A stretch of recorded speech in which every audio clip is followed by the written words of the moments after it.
Grab a seat at the bar to join us for another episode of McAnally's Pubcast, a podcast exploring the fun and fantastical mind of Jim Butcher's The Dresden Files series.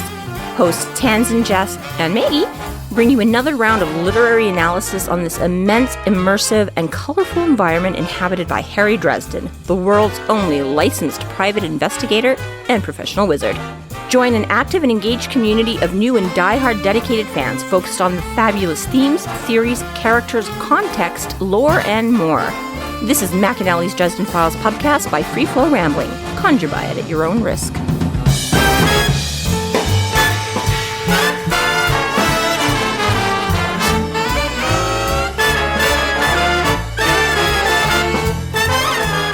Welcome to the McAnally's Pubcast, brought to you by Free Flow Rambling. This is episode 9.10, Greasy Wheel for a Guide, where we are covering the novel Summer Night. My name is Tansenn, and I'm joined by Maggie. Hello, hello. And Jess. Romeo. Wherefore art thou? Romeo. Chapter 12. Dresden Crashes Ruel's funeral and finds the trio in the photo he recovered from Grum. Harry follows the three into the alley and promptly finds himself in a nearby dumpster. Billy shows up and provides Harry with bribery pizza. He runs away from his encounter with Grum because their crazy old lady neighbor, or not theirs, but the crazy old lady neighbor, called the cops on him. Ew, fruits! Which still just sounds so silly. So, manages not to get assaulted by anything else, and drives, casually and sedately away so as not to draw any... That's the real description there. Manages not to get assaulted by anything else. Right? That in and of itself is like a good run for Harry. Right? Like Harry has to specify. He can make it home with only one assault. He's inhuman like, fucking or good day. otherwise. Yeah. Exactly. It's like from... Well, I always wonder about this too, because it's like... same thing on movies and TV, but it's like you see this, right? All of a sudden shit goes down and the cops are like streaming it, and depending on what the point and plot of the movie is, either you can just calmly drive away and the cops all ignore the people driving away from the scene, or you totally get locked in and you can't escape from the, and I'm like, I get it, because I could see this in real life. I've been driving down a block or something and a cop goes, but I'm like, it's just kind of funny the way it, like, sometimes you wonder how a perimeter or anything like that ever works, because obviously they can't stop everybody driving down the street in the vicinity of something going wrong unless it's like completely deserted in the middle of the night and they're the only car there or whatever, you know what I mean? But I'm like, exactly, if something like this happens in the middle of the day and there's cars, they have to assume that the majority of the people are just driving around doing their thing, But it's like, it's always kind of funny. I was like, no wonder cops have like such a hard time, like, unless you literally can catch people in the act. And then they just profile people. They just profile people or whatever. I don't know. I have heard definitely a few stories about, oddly enough, generally guys, I don't know if I've heard this from any women or not, but guys in pickup trucks getting randomly pulled over because something about them or the truck, vaguely matches the description of somebody or some vehicle, and even if it's only vague. I've heard that white vans actually get, like, with nothing on it, plain white vans get pulled over a lot as well. Yes, I think we had this discussion, didn't we, in one of them? Because then we were joking around that it's all going to go back to the black van. Like, people couldn't drive around in creepy black vans because you're like, well, you're obviously trying to hide something, so everybody switched to like the nondescript white work van, and now it's like, well, everybody knows the nondescript white work vans are the ones that are always used in a heist or a kidnapping, or so it's like you're gonna have to go back. Whereas they automatically stop all the plain white vans now. So she's like, you're gonna have to go back to like the creepy blacked out vans because it's like those are no longer the ones that are the most suspicious. Was that not here? I thought this came up here in one of our... sounds familiar. We'd have to go back in history and re-listen to everything, which I'm not going to do. But I do highly recommend that all our listeners do, because it's totally worth it.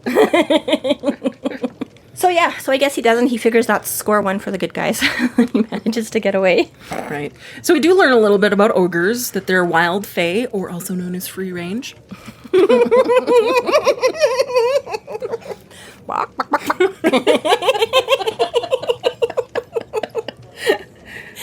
These ogres are not kept in inhumane conditions.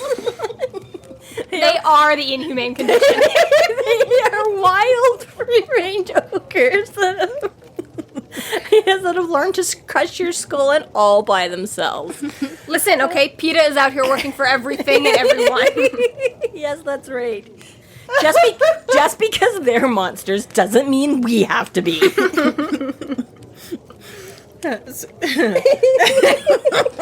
Sorry. That's okay. It's just I couldn't help it was myself. just Sorry. That's perfect. This is what the people pay for, right? God, I hope so. For our sake, it has to be. So they could also work for either summer or winter. They're not aligned with either. Yes, they are not specifically belonging to either. And I do like his description of the range. Grimm is actually considered to be a savvy type of ogre and old with strong magic. Mm-hmm. Yeah, I was gonna say I gotta find where. Oh yeah, his they have a range of personalities from jovially violent to maliciously violent. I was like, oh, this is their range. So this guy was actually subdued. Yeah, it didn't seem that cheerful. And yeah, this is it. Is that exactly? They're mostly just kind of your average dumb thug. They're not hired for their brains. They're hired for their brawn and willingness to do violence. And so the fact that that he was methodically going through the place and looking for things and collecting things, the fact of how quickly he switched back and forth between like ogre and untouchables extra, also Was able to reel himself back. Yeah, it was that I was gonna Wasn't just blind rage. Yeah, so exactly all these things speaking to the fact that he's got to be around a while to be able to do the magic that smoothly and that well, and how he grounded out all of Harry's magic, like it was like like the static zap was the most, and then exactly, and the even bigger thing is the intellect and the holding back and the planning and the thinking and the choosing an option. He's like, most of them would have just stuck around and kept stomping until everything else converged on the building. Right, but he didn't. He was like, fuck, I don't have time for this, and I want to get out of here before blowing my cover to the eyes of the mortal world and whatever, right? So Harry's like, yeah, there's... So yeah, figures automatically that, like, who's he working for? Because most of them aren't this good on their own. They wouldn't plan this way, so... Right. So who knows? And just to throw in there, too, when you say, like, he's clearly not affiliated, or they're typically not affiliated with summer or winter. Mm-hmm. So far, we find that with most of the Fae. Like, the little people aren't affiliated, and the ogres aren't affiliated, but the more and more we meet other creatures, it's like, sure, certain ones have a certain disposition, but it really seems like at some point in a Fae life, they just kind of choose their team and then basically stick with it forever. Like... Yeah, and I think that is a little bit... And I mean, funny that you should mention that, because I don't know if you recall specifically or not, but I mean... Some explanation to that does kind of come along in this book the further we go and the more we meet and the more we get into this world. But yeah, like you say, it definitely seems that the, I don't know, I guess would it be sort of that have-nots of the Fae community, which differ very greatly from our have-nots, because in the wizarding magical community, it's either like you've got power or you have very, very little. Whereas the fairies all have a lot of power. I guess it just depends on what kind and what purpose and in relation to each other, right? Because Toot can do all kinds of cool magical things, but he's essentially a nobody in the... Basically, whether or not you have a title or anything. Yeah, exactly, right? So yeah, you've got like, Although to that point, as we go through the series, we learn that Fae... the size is relative to the power. The little people are little people because they don't have that much power. Mm-hmm. And we see as they go older, like the bigger and bigger a creature shape is able to manifest is in and of itself a proportional to their power, Yeah, usually a bigger, badder. Yeah, exactly. Yeah, sorry, yeah. That's why those dragons are badass. Yeah, exactly. Mm-hmm. Yeah. Size isn't everything, but... So Dresden heads next to Ronald Rule's funeral. Harry opts not to bring his staff and his blasting rod.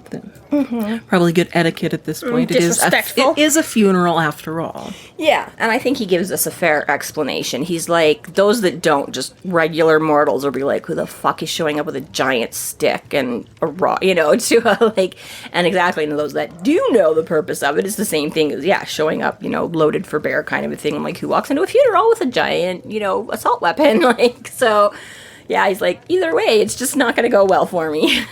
But he does, on the way to this, though, once he finally gets far enough away from the, quote-unquote crime scene and the police that he's not going to attract notice, he does stop and check out the one thing he did manage to grab from the apartment when he first tried to distract Gum, and discovers that it's a photograph of 4 people well, 5 people. Rule is in the picture.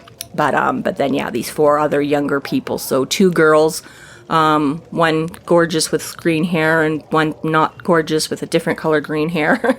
And then like a little blonde kid and a more brunette guy or whatever. And he's trying to figure out what the hell this has to do with anything and why Grum would be trying to remove this or other things like it from his apartment. Like, who cares about a picture from Disneyland, right? So, of all the things you could pick up, this sounds kind of the lamest, really. Well, right? Okay. It doesn't, like, on the surface, what significance does, like, some random holiday picture or something, So, yeah, can't figure out what Grum was doing there. So, unfortunately, he has no more clues as to why he just about got his skull crushed anyways. He's like, well, so that doesn't help.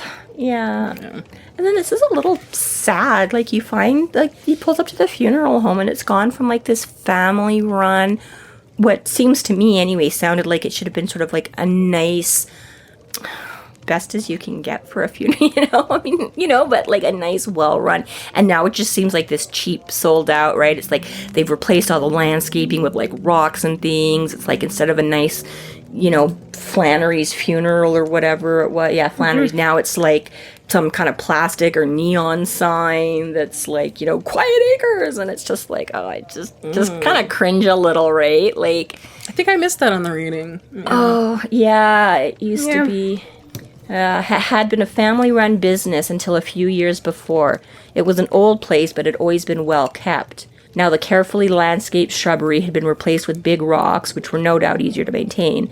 The parking lot had a lot of cracks in it, and only about half of the outdoor lights were burning. The sign, an illuminated glass and plastic number that read Quiet Acres Funeral Home, glared in garish green and blue above the front door. So it just feels like when it was this family business, the Flannerys, that they tried to have a respectful, welcoming, it's such a terror, how do you say a really nice, well-kept funeral home? Like, nobody wants to be there. It's always sad, but now it's discount warehouse funerals. Now it's like discount warehouse funerals. Die with us, die with us, die with us. It's like the drive-in chapel, or just right. So yeah, it just, I think, gives a very, like, you're kind of like, oh, poor Rule, like, poor guy. It's like either falls down the stairs or gets pitched down the stairs, and now he's at like this, discount funeral home or whatever, right? And even when you go in and stuff like that, he says even how they've dressed the body, in like a shiny silver suit or something, that would have been better for like a younger man, He's like, Rule would have looked more comfortable in tweed, and the makeup job is only so-so, and you can see where this, and he's like, there's no mistaking this guy for napping, like it's so obviously a corpse, and you just corpse.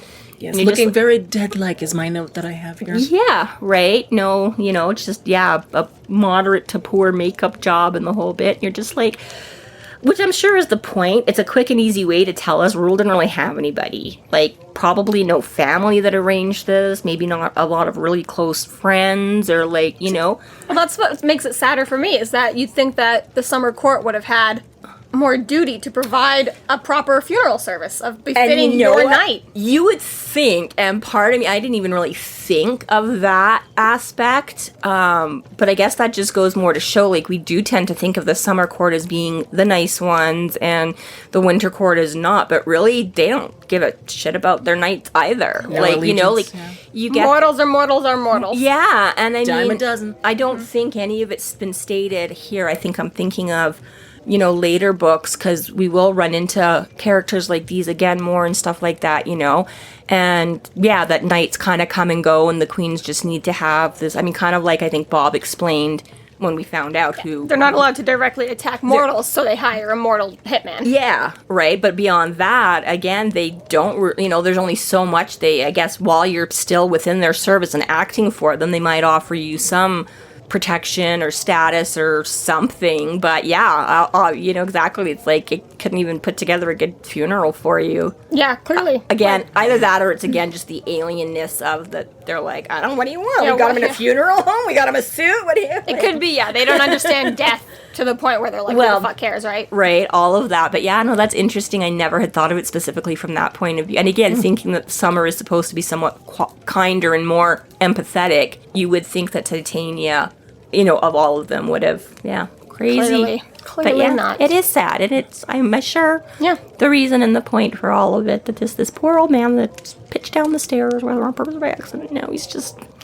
But at least there are some people there. The room is about half full, which, considering a bunch of the funerals I've been to, doesn't sound too terrible, So he obviously had some colleagues or neighbors or friends, somebody that knew something about him that cared, just maybe not, like you say, anyone close enough to have planned a really nice funeral for him, or... but at least somebody has showed up. But yeah, nobody's standing in the corner twirling their mustache or wearing a black. See anybody's looking terribly suspicious. No, I love that. There goes the Dudley Do-Right approach too, which was an awesome little show, by the way. Yay, bully go. But yeah. So he's like, damn it, I might actually have to try and figure something out. It's like, hey, when they're that not here. Yes, I'm just going to show up and I will see the guy right there. That's him. Right. No. Fair, that is the Dudley Do-Right method. Exactly, right? But he kind of makes a fair point, right? That he's like, he's like, maybe there could be like some shit or something here, but they're kind of... But then he kind of says how like Mab looked good, but didn't really look normal. And like Grum looked like a human being, but like an extra off a movie set and not like typically, So he's like, they don't really... But he's also talking about a veil and stuff like that. And I'm like... Well, it's kind of a flawed plan. Like, he works for Summer. There's probably going to be some kind of fae there. Unless, of course, again, they're just like, meh.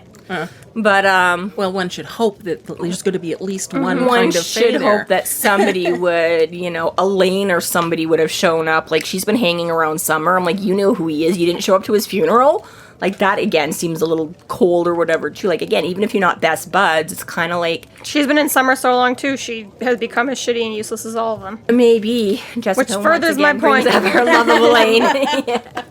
But I was going to say, she should also know, too, that, well, none of the fairies are going to give a fuck, so I should at least show up to his... none of his other coworkers are going to be there, But he's talking like they might be under a veil or something. Like, then how would you know? Because you've already established that's not your forte in magic. And I'm like, yes, we've seen you do things to detect veils. But again, when you're dealing with somebody on the level that the fays can act at, I'm like, for all you know, the entire other half of that room could be packed wall to wall with fairies under veils that you are not good enough to detect if they're high level enough to, Just He because doesn't they're try- a fae doesn't mean that they're actually Yeah. a person of interest. Yeah, well, yeah, but I mean, that's what he said. He's like, oh, they could be under a veil. But I'm like, but you didn't really seem to poke around that. Like I say, as long as you didn't see anybody obviously in a bad disguise or... He didn't try nearly as hard as he should have, and especially because we've seen in other instances when he does just, tip out the third eye, just to be sure, right? It's like, hey, I understand why you don't want to use it all the time. Yeah. But when push comes to shove and you, have a bad feeling, you do use it, right? Well, yeah, and especially... And maybe he doesn't have the gut feeling, so he's like, I'm not going to waste it. But then if you have the gut feeling, then what should be the fear of wasting it, right? Because it doesn't hurt you if there's nothing bad there. Yes, So if why there's- not just turn it on and check and be sure, right? Like... Yes and no. I absolutely see what you're saying, but then again, given the description of some of the horrible things you see, I'm like, well, I guess sometimes if, just because you're right and it is there, you might really, really, really, really not want to risk it. Yeah, the last few people that I've seen like that have just been horribly disfigured and have barbed wire on them. I don't want to do it today. Yeah, like you say, when you can't get rid of it, then I'm like, well, but either way, yeah, I just found it a little bit interesting that I'm like, okay, it's kind of funny with the whole Dudley Do-Right thing, but yeah, I was like, it doesn't even really seem to describe him poking out with much senses at all, or, addressing the fact that, well, maybe if they were like a super top high-end veil, I wouldn't have, but, as far as I could tell, he's just like, yeah, there's a bunch of people, I don't really see anybody, I guess nobody's here, He's like, maybe they're not here. And especially because it's almost like one of those, things that we do, it's like, oh, well, I knew. I was just pretending the whole time. Because it's like, when he was with Mab, he wasn't once giving indication that he didn't trust this woman at all. He was just like, dollar signs and hot lady and like blah blah blah, right? It's only like aftermath he's like, I totally knew that there was something about it. Well, yeah, right. Right, I but it's like, you didn't say anything in the moment, asshole. I know. I sort of was thinking of that a little bit. I'm like, okay, well, fair enough. In order to have the reveal to the readers, you couldn't say too much until you flicked in it. But exactly, he's like, sure, she looked great, but she didn't really look normal. It was like, yeah, you didn't really hang a lantern on that one at the time. There was no emphasis there that, you know.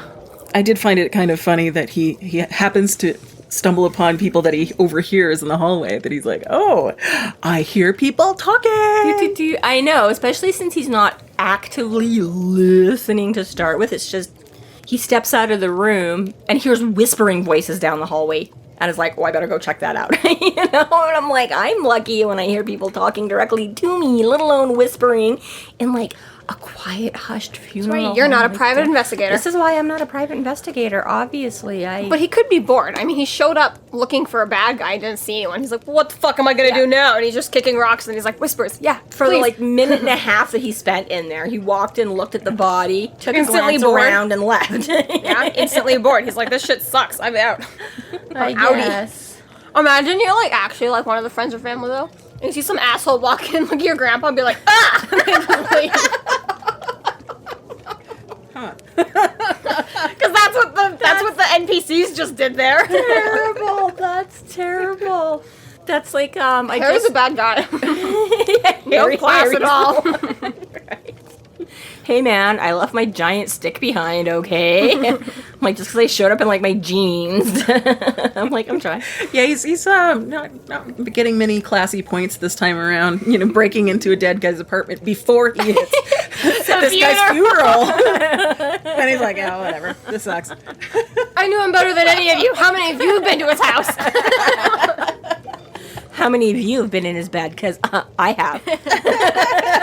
Tossing and under turning, the bed, and around the bed, and thrown on the bed, through the bed. Yeah. So yes, so he picks up on these voices, so decides, oh, what the hell, nothing else is panning out. Let's see if we can't pick up something useful here. And picks up these snippets of this conversation. 2 guys and a girl talking about some other mysterious woman that's gone missing and they don't know what to do and it's totally not like her. And they're arguing about what needs to be done. And she's like, well, we need to do something. And then the first guy's like, well, that's specific. Like, duh. And he's like, hurry up, the wizard's here. And they're all like, wait, what? And it's kind of a little bit funny how... So we get identified as Fix and Ace and the girl. And then... Fix is obviously kind of the skittery, jumpy, nervous one or whatever, you know, high pitch. He's all like, oh my god, the wizard, why did you didn't tell us? It's like, I just did, you dimwit. Like, feels like so many conversations I've had with, like, my siblings. Dresden's really, like, built himself up quite the reputation at this point, that these people are so afraid of him. Like, people who get in his way have a habit of getting real dead. Yeah, and it's kind of funny because Harry isn't fully aware of his reputation at this point, like, that end of it. Like, he knows he's getting more reputation as a private investigator, and okay, yeah, now more sort of high profile, not just lost keys and stuff is coming to him.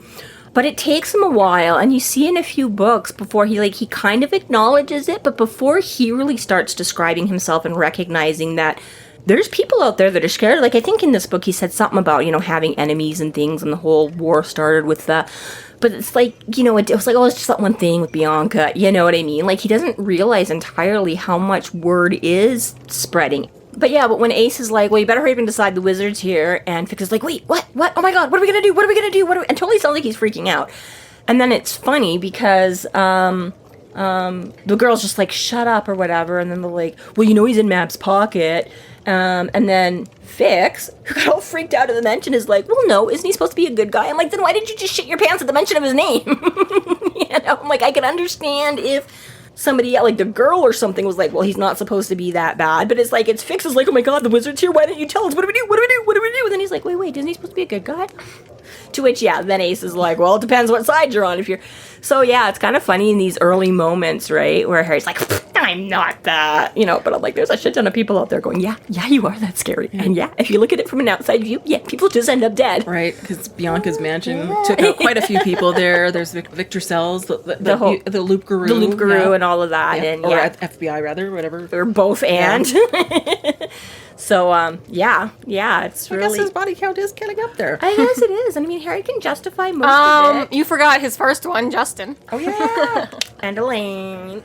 All right, yeah. He's not on the record for killing Elaine, though. Okay, but... Because no one I guess even knew the she wizards existed. know, but I was going to say most of the world at large doesn't know about Okay, Justin. I fair mean, enough. that's why the wizards don't like him, but I mean, that's not Fair really enough. on his public reputation, but regardless, yeah. I'm going to bring up Percy Jackson once again. I don't think anyone It's okay, we has haven't ever brought- read it or listened to we it, haven't brought but... up Harry Potter or Buffy yet, so... But in the first 5 books or whatever like that came out, it was just Percy Jackson's point of view or whatever like that. And basically the entire time he was just screaming. He's like, I don't know what the hell is going on. This is hard. Blah, I can't believe I just lived through that, blah, blah, blah. But when you get to the next 20 or so books or whatever like that, you've got everyone else's POVs and it's constantly jumping back and forth between characters, right?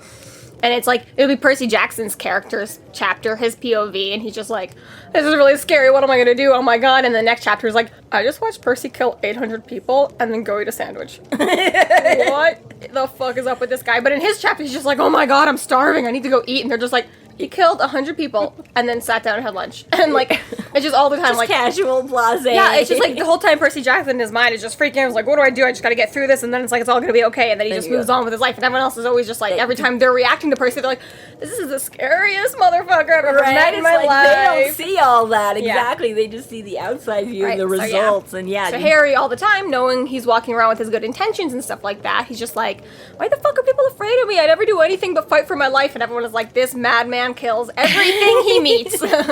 Even if they are inanimate objects. But yeah, that's really good. That's exactly the way it is, right? Harry always knows he's getting by the skin of his teeth and a whole bunch of luck, and because somebody be able to. But yeah, everybody else just sees that once again. Harry has walked away, and whatever he was up against didn't. Right, and he's got that bravado too, and because he's always snarking people off, which just can Comes off- totally well, seem as this that- super asshole. confident. Like, That he's not running around looking scared very often. He's always bad, which is part of how he ends up in these situations. not humble. Because he ends up lifting off some dragon that tries to squish him into the ground by looking at him, you know? It's like, well, yeah, maybe I shouldn't do that, right? I should have thrown him in Boston or something. I'm walking here. Right? So, yeah, so everybody starts freaking out a little bit and decide they gotta get out of there. So then Dresden, like, do I, don't I? Sounds like it could be important, but do I want to freak him out? And he's like, I gotta know what's going on. So gives him like 5 whole seconds and then follows or whatever. And really on nothing more just than they've sort of identified, because I don't think there was a whole lot in that conversation to indicate anything about anything. He had no idea who they were talking about. They didn't mention Rule other than the fact that they're there, but they're not even in the They were in the picture. active. We don't know that yet. Oh. He's just listening to the voices, right? This is my point. Oh, That sorry, okay. To follow them Yes. is that's the thing. It's like, doesn't really know what they're talking about. Like, yeah, they're when the funeral is taking place, but they weren't in there, so, you know, and blah, blah, blah, blah, blah. But figures, what the hell? People are sneaking around and whispering. Might as well check it out. hey, they're afraid of me. Maybe I should follow them. Right? Maybe they're just automatic bad guys. Like, oh no, Harry's here, better run away. They must be doing something wrong. They're Right? scared. Right? like when your kid walks into the room and you're like, hey, how are you? And you're like, I didn't do it. Right. Oh, didn't you? What didn't you? Yeah.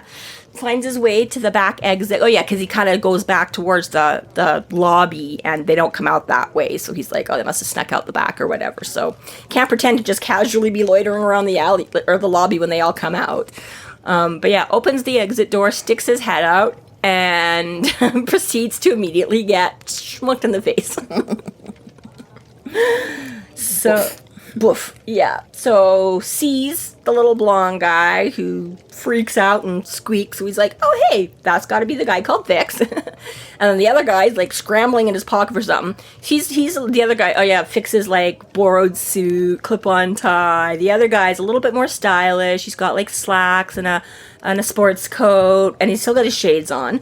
And again, I don't know if they've said what time of day or night it is, but I feel like it's later in the evening. I feel like it's, I mean, again, it's summer. I guess it's not going to get real dark until real late. But it sort of gives you the impression that it's like maybe not the middle of a sunny day or something. Like it's late enough that probably shouldn't be, or maybe just the funeral. I don't know. Like you're no one to talk, Harry, showing up in your, cowboy boots and jeans. But but yeah, he's just too cool, got his glasses on, and then the other one, just doesn't even react. She's closest to the door, and without looking, just sees Fix's reaction and Ace's reaction, and just immediately swings out and clubs him one, knocks him out of the...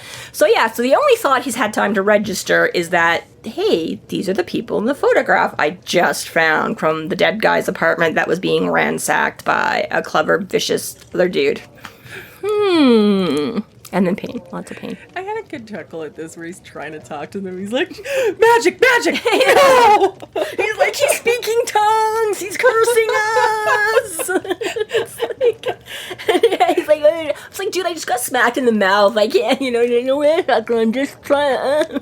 I like that she managed to kick him in the ribs. Like, that's a high kick. He's a tall guy. Wasn't he doubled over or something from the... I think he got doubled down after he got kicked in the ribs. No, I think he falls. Because she's like... he rolls. Fine. He's she didn't even look. She just turned and her arm swept out, knocked him out the door and into the alley. And then she tried to stomp on him or something and he rolled. So, I think she had, the punch. The punch put him down to a degree. So, knocked him down a few pegs. Although, again, we do learn that she's fairly tall. As it turns out, too. So, if she did, the whole, lean over and kick, she might have been able to get his rib. Yeah, she sounds like she's pretty burly. I mean, he's a tall man, and she just picks him up and tosses him into a dumpster. She's got some pipes. That's exactly, and he has already described her as being kind of built that way. But, she literally just grabs, his belt and, the scruff of his jacket or whatever and just heave-hos. I'm like, I can barely do that to the 3-year-old anymore. I'm like, babies grow very quickly out of being light enough and small enough to just pick up and carry around like a footballer by their overall straps or something, so it's to pick up. I mean, again, Harry's always saying how he's not really big and really big. Again, he's still a lot of man. He's 6'9" of man, right? So I'm like, there's a lot of him to pick up and chuck him 10 feet into a dumpster. That just baffles me because I think of when I was doing construction masonry, those 80-pound bags of cement, and trying to chuck one of those around. Yeah, and you weren't trying to chuck it 10 just feet trying to move up. Yeah. But double that, Yeah, and you're probably keeping, lifting it up only as far as you need to and heaving it over. Although I did have a female coworker that actually did, Suze, who could pile 2 on one arm and then pick a third one up in her other arm because she was a bodybuilder at the time.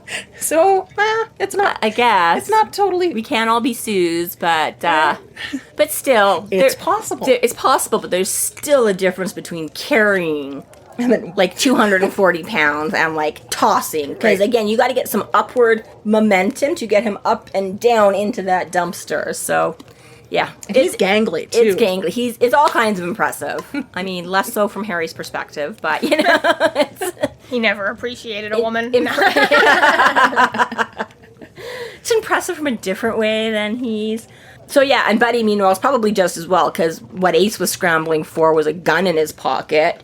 And it's what is it, a semi-automatic, so it's not even just some little pistol or something, it's not very big, but it's a pretty serious weapon he grabbed out of his, right? And then, and she's like, hey, no, none of that, let's just chuck him in the garbage and run away. So thankfully, lucky for him, he only got, stomped a bit and tossed in the garbage. Yeah, okay. Exactly. But he's not dead. He's not dead, so. What a loser. Right? So, so he's still, bells are still ringing a little bit there. He's trying to pull himself Tweety together. Bird's going around his head. As he, lays stunned in the icky garbage and just automatically sees another head pop into view and freaks out for another attack. And it's just Billy come to check on him. Hey, Billy. I guess not check on him. They had arranged to, but Billy has witnessed the last of this. And I'm going to hope... I mean, it's kind of funny either way, but I'm going to assume that Billy was just pulling up or whatever, right? Because Dresden in a minute asks him about the pizza, and he's like, yeah, it's in the car. But he's like, what you doing? And Dresden's looking for suspects. Did you find any? I'd say so. Was that before or after they hit you in the face and threw you in the dumpster? So he's witnessed this entire little, right? And I'm like, and you just sat there and let it happen? I'm going to give you the benefit of the doubt and hope you were, pulling in and unable to immediately. But I'm like, it's also kind of funny if you just, because again, he wouldn't necessarily have known this was what, but comes in and sees her and just kind of sits and watches it for a minute. He's okay. This is for being a jerk earlier. I'm just going to let this play out just a little bit. Just to see. I don't want to insult you, Harry. I know you can handle this. I'll just hold back until it looks like you're really in trouble. Then I'll step in if I need to. But you, by all means, you go ahead. You deal with this. But yeah, it's kind of funny. And he's got, it's just what I hoped were coffee grounds that I brushed out of my hair. Look at that. But yeah, he apparently has asked Billy to meet up with him and bring some pizza. Good old pizza. Good old pizza. Yeah. So time for some good bribes with some good pizza.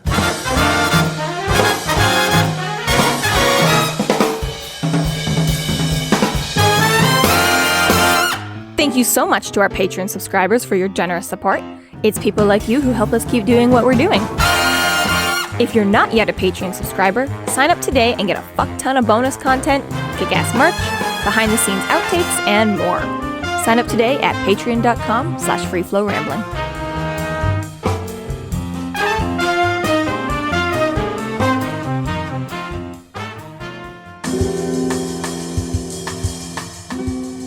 Chapter 13.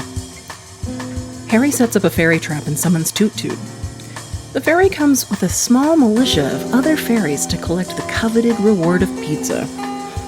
In return for the pie, Toot Toot provides Dresden with information and a tiny fairy guide to find the Lady of the Winter in Summer Court. We find out that he has asked Billy to show up with pizza because, yeah, he wants to get some more information. So he starts drawing a circle and puts the pizza in it. And Billy's kind of asking questions about, like, what he's doing and why he's doing it, and goes to grab a slice of pizza for himself. And Harry essentially slaps him on the hand and puts the pizza back. Not for you. And, like, Will kind of goes with it, but he's a little, like, put out, like, oh, I don't get pizza. Yes, pizza a la side of wizard blood. Well, yes, the piece that he's putting down, yeah. Not the piece that Billy was going to eat. Makes me wonder, do you think Faye like Hawaiian or pepperoni? What do you think? Well, you know what? As far as Toot goes, I'm not sure there's any pizza he doesn't like. He seems pretty enthusiastic. And I would definitely say fairies are oddball enough. I think they would run the gamut. I don't, I'm sure that they would not consider it that weird to have. They'd probably want all kinds of other crazy stuff on. They'll want like caviar pizza and like ogre pizza and you know what I mean? Like they're fairies. I don't think anything could be too weird for them. I mean, they're eating it with blood anyway. And so. yeah, they're I mean, again, it's a tiny bit. I don't think I would notice. I mean, I guess stop and think about it. We've probably, we've, He's like trying to ask for stuff, but he's too lightheaded. He's Harry just has like an extra in with the blood bank or whatever. And he's like, gotta top me up again. I had to make another deal. Did Dresden use blood on Toot Toot and Stormfront? Like, I don't remember him doing that. He used that. He had his penknife and he pricked and put a little dab on the bread. Okay. But I was going to say, about that. Knowing what I know now about people that work in kitchens and things, I'm like, we've probably all ingested a lot of blood in our meals that we weren't aware was hell there. Yeah. So they're burning themselves, cutting themselves, scratching themselves, and it's a 50-50 whether they're aware of it or not. I have seen some horrible things in kitchens. So, yes, I have. Yeah, something I choose to not really think about. But you see a Karen freak out about something, you're like, ma'am, we have done so much worse to the rest of your meal. It's like, if you only, not on purpose. My rule is never send anything back. Just don't. If you don't like it, who the fuck cares? Just don't. Just don't do it. Yeah, unless you're gonna like die from an allergy or something. But so yeah, I'm gonna assume they don't really. It's small enough that they don't really notice it. So yeah, and then Billy's like, oh, so you're gonna trap him in the circle and like beat him for information. She's like, no, I'm gonna stuff them full of pizza for information. Come on, Billy, chill. Right? So then he's like, okay, well, what am I doing? Like, I kind of thought there would be more to it than you just calling me to bring you a pizza or whatever. And he's like, well, I don't know. Like, I'm kind of busy. I'm going on whatever. I don't know what you can do. And he's like, well, maybe I could track them. He's like, they probably just got in a car and left. He's like, yeah, but if I got their scent, it might make it easier to, like, recognize them later. And Harry's like, human bloodhound. Oh, shit. Yeah, you can do that. Okay, yeah, cool. You go do that. He's like, you're bugging me with all the questions and stuff anyways. He's like, okay, yeah. But yeah, it's kind of funny him having this blonde moment of like, oh, I guess, yeah. So, wait, you're a werewolf? Oh my god, so cool. And we get a little review of names with a capital N. Yes, and the importance of them. I really like the description that he uses for something made from a hummingbird and a falling star spiraled down from overhead. A flickering ball of blue-white light. Like, that's love it. It's lovely. Very pretty. But yeah, I did. I liked, I appreciated, I enjoyed the imagery of that. So yeah, he and too when he delight. He's trying to sneak in despite having a Roman candle. yeah, right. Despite like barreling in like a firework, and then he's like, and then he starts sneaking around all tiptoe and doing like this super obvious like pantomime like hand over the eye, like this is literally just what like Harry was looking for in the funeral part. Like this is like the Dudley Do, right? You know, he's like, if somebody had been doing that in the funeral home, I would have been like, there's my guy. You know, the fist pump too. And yes, yeah. And then he's like, doo-doo-doo, and then all of a sudden, boom, he, like half a dozen. And oh my god, this is the first time Toots come up with little comrades, little cronies, and how he addresses them all. He's like, star jump, and is it just, no, it's the first one, is it just, caption? Caption demand a report from Lieutenant. Lieutenant demands a report from Star Jump. Yeah. And then they refer to Toot as generous. Generous. I know. I just Professional. love, like, salute. And again, how their salute is all like smacking themselves in the head with, you know, like they get none of like the subtleties or input, you know, no like hand to it's like smack. But I was like, oh my god, I just love the determines that it's clear, everybody's there, so instead of falling in for mess, they all fall apart for messy, which turns out to be fairly accurate.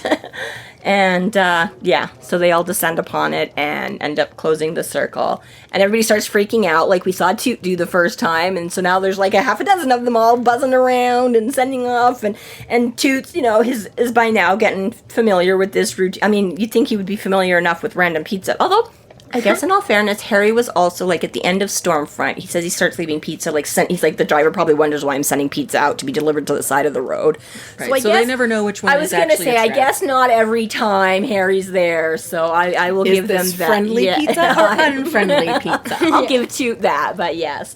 Yeah, so he tries to round them all up, and he's like, 10 huts, and they all just, like, go to attention in the air and then promptly fall.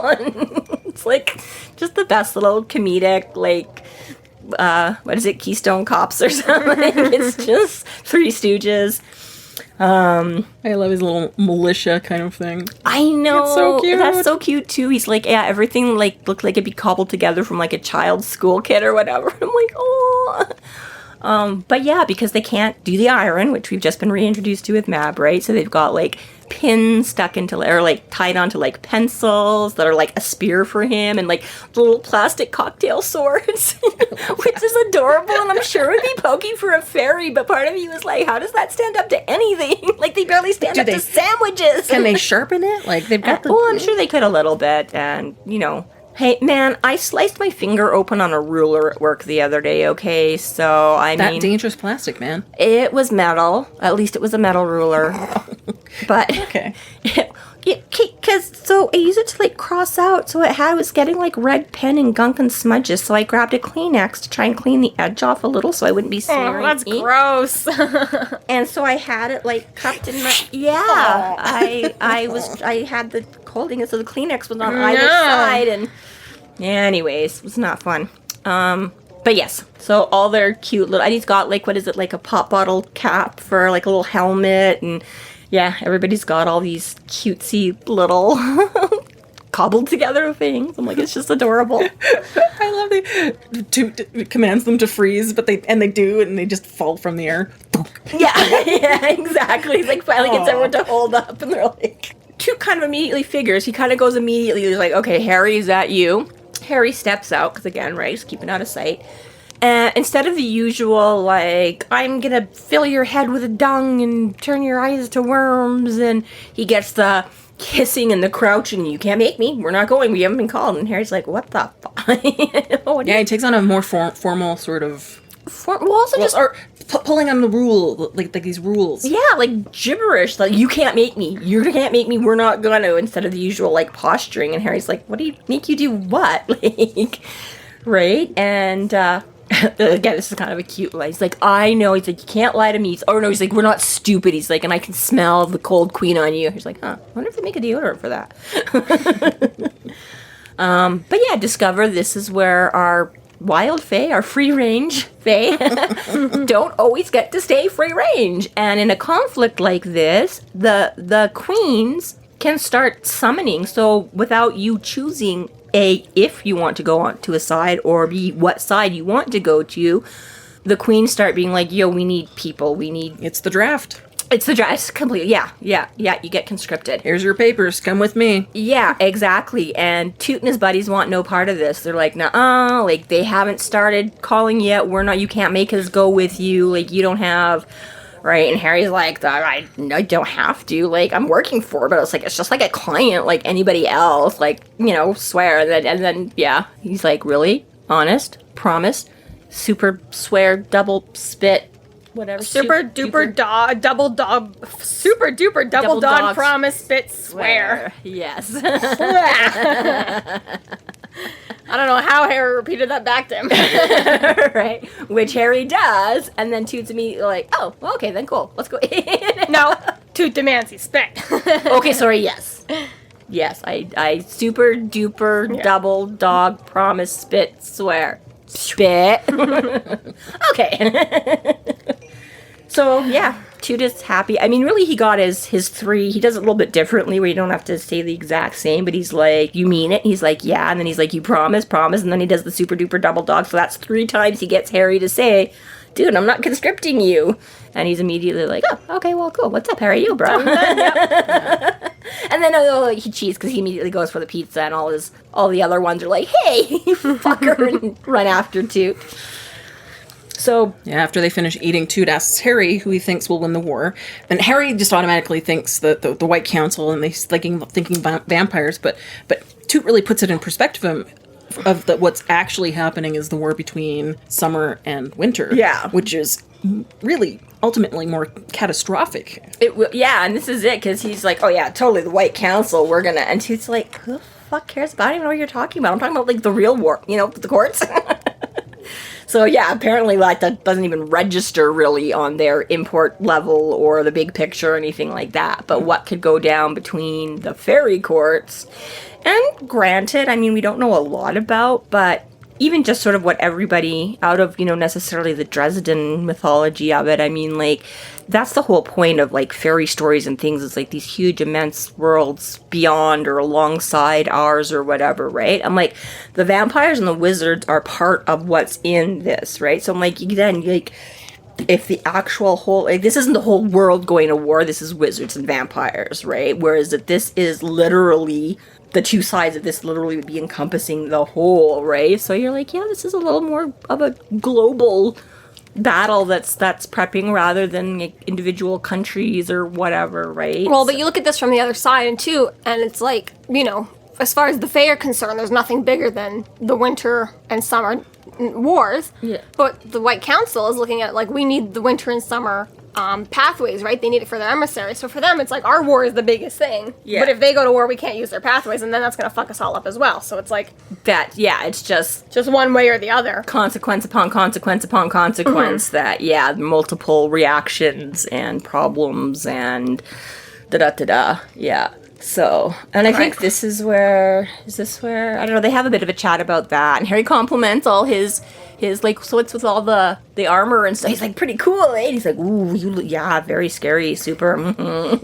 Toot's like so proud. But yeah, they explain how you decide between winter and summer, basically, by whether or not you are doing good things or you're doing bad things. Yeah. And, Harry's like, so are you doing good things or bad things? And he's like, how the fuck should I remember?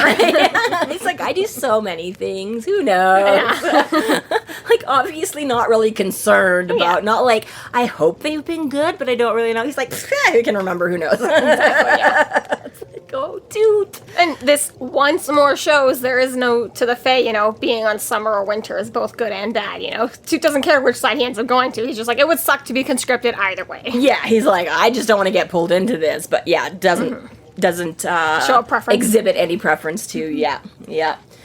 So the trouble's coming, so they get that down, and finally he gets, Toot's finally like, well, is there more, like, looks like there's a whole lot of more pizza over there. Harry's like, well, I'm not done yet, I need, right, so he's like, okay, get on with it, and Harry's like, I want a guide, I need to go see the ladies, summer and winter, and he's like, is that all? Like, why are you dragging this out and making me wait? He's like, yeah, okay, fine, sure. So yeah, Harry negotiated, and Toot's like, I'm not leaving and like not getting pizza, like, which is funny, but also like weird because when he does get his guide, when he gets Elodie, he's like, okay, do you want to go have some pizza before you leave? And she's like, yes, please, and goes has pizza, and then comes, I'm like, Toot could have done that. You could have let Toot go and eat. And then I'm like, I don't know, is it just that she's so teeny tiny, she doesn't need nearly as, and Toot's like, I just gotta make sure, like, nobody else gets more than me. I'm taking the leftovers. Like, I don't know, but it was Toot is too high up to do the guidance thing. Yes, but he doesn't say anything about that. He's got a whole army to look after now. He does, but all he says is, I'm not going and missing pizza. I'm like, Plus- but Elodie didn't miss pizza. Elodie got one bite, That's done. She's full. Maybe. And also her name, L-E-D. Nah. And she lights up. Very cute. That's cute. I hadn't made that either. It's funny sometimes how you go between, like, when you see something written or see something heard, right? I mean, that's the whole point of, like, puns and things is exactly what you hear, right? And it can kind of...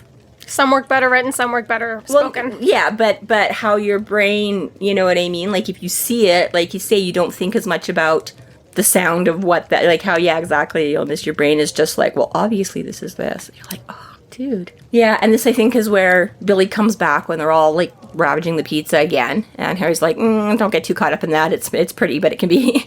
But this is where he's like, he's pulling his sweater back on. And he's like, Billy's like really built and muscled, and he's like, I don't have abs of steel. I don't even really have abs of bronze. Maybe plastic. Yeah, I don't know if there's really. I mean, it was just a super cute interaction. Love anything and everything with Toot. We get a little bit of background about what else is going on and what's happening. And we do get more because he asks where to find the Winter Lady, and Toot's like underneath the city. And Harry's like, what? He's like, where like the stores and shops and houses like underneath are? And he's like, under town? And yeah, he's like, yeah, where like the mortals don't go, but it's there. And this actually is a little like, this is Chicago. This isn't just a mystical fairy plot device book thing. It's like Chicago was sinking, and they did keep building up and up and up. And there are like tons of passageways and tunnels and city under the city and stuff like that. Yeah, I don't know exactly how much. So, I mean, I think there is some legitimate, like just like the subway things and things, but there are like abandoned freight tunnels and things and stuff that were. So, again, underground. I mean, some of it might be exaggerated a little bit, but apparently that, yeah, some of this is kind of what, and there is like abandoned part, and again, smuggling and all that kind of stuff. Right. That's not really part of the city proper anymore. And while some of it is still usable places, I'm guessing there's a whole lot more that isn't. But anyways, yeah, I thought that was kind of an interesting, cool, and I know we definitely have Chicagoans in ours, so I'm sure we'll be corrected if we're way the fuck off base here. This is true. Right. So Harry decides the next move is visiting the Winter Lady. Yeah. And I love this little moment, too. There's so many lovely little moments. I know, everything about Toot. This might be the one I was just going to mention, too. The fairies, when they finished the last piece of pizza, the fairies swarmed away like a squadron of pot-bellied comets and vanished from view. So cute. Pot-bellied comets. Little pot-bellied comets, I know. Not the same moment, but I was thinking when he asked also then where the Summer Lady is. So Winter's hiding out underground somewhere. Summer's high up on a tall building. And he's like, dude, this is Chicago. There's lots of tall buildings. And like, Toot's like thinking. The one with the pizza place by it. Harry's like, okay, don't kill it. Definitely gonna, yeah. Love you, Toot. How about you just show me? And then it is, like you say, it's funny because he's obviously there right until the end. He sees them all fly away like little pot-bellied comets. I'm like, Toot, totally. It's not even like they were all still eating and like Elodie had some and then they all walked away. It was like everybody was finished and gone by the time you went. So I don't know. When I read that, I think of little pot-bellied pigs. Right. That's immediately comet comes. Well, after that much pizza and those little bodies, that may well be what's... miniature flying pigs. with little comets shooting out there. Yeah, and she's cute. She gets insulted because she's just like teeny tiny. You can barely see her. And he's like, can she even understand me? And she's like, yes, I can understand you, you big, huge doof. And then she sits on his nose. She's like, do I look like a couch? Yep. It's like, well, you asked for it, Harry. Love these fae. Right. Elodie begins to lead Dresden and Billy on their way to Undertown. Yeah. And then Billy starts to get more excited. So, is there going to be trouble? Is there? Is there going to be trouble? You need me? Am I going to help you out? Are we going to get... Oh, fucking kids. Almost a little bit like an apprentice at this point, is what he kind of Almost a reminds me little of. bit. Yeah, and I have to ask, it's this part. Yes, it's when, I meant to bring this up, when Billy first pulls him out of the dumpster and he's like, did you find any or whatever? And he's like, is this before or after? And he says whatever to Harry, and Harry's like, do I tell you how to do your job? And Billy's like, yes, actually, all the time. And he's like, shut up. It was like Billy was probably like, so, yes, you know what? As a matter of fact, you constantly tell me how to do my job. How's it feel, fucker? So, yeah. I like these little lighthearted moments when you can get them.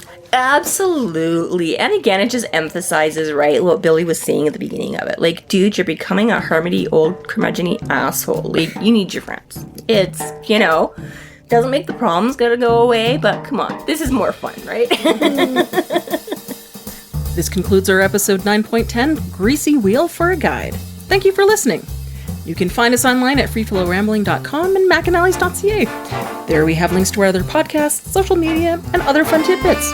Please subscribe if you like what you're hearing, and please consider supporting us through Patreon to keep the magic alive and to see more content. We are Free Flow Rambling. Conjure by it at your own risk.